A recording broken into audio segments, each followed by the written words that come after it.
so the elevator shaft, as I said, was completed by the turn of the 70s, but the story of Jewel Cave overall begins way farther back in time.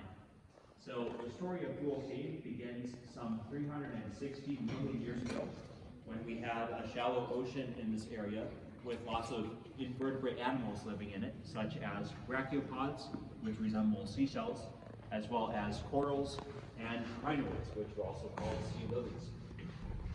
So when any of these invertebrates would die, their shells or other hard parts would disintegrate into calcium carbonate particles, and those particles would blend in with other things from the sea floor and pile up and harden into limestone.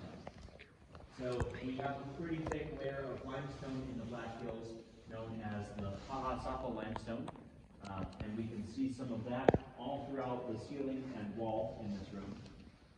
And it's called the Paha limestone from the Lakota phrase that means Black Hills. And after that limestone was formed, this area was a low sandy beach about 330 million years ago.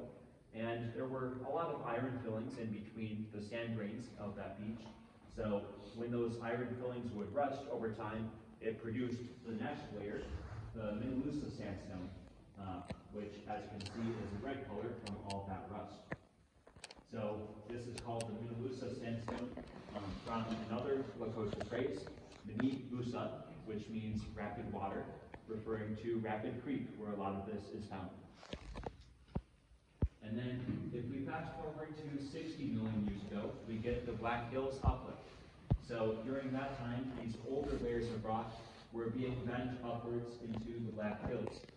And since limestone doesn't bend very easily, a lot of cracks began to form. And those cracks started to be filled in with something called carbonic acid, which is basically water with a lot of carbon compounds that makes it somewhat acidic. So the carbonic acid started.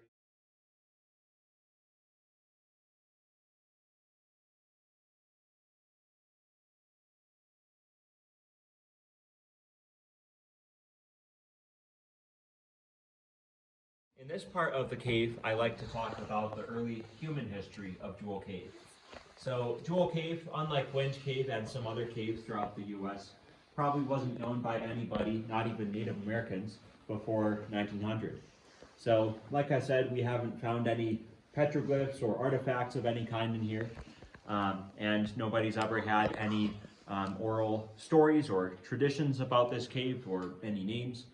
But it seems to us that somewhere in 1900,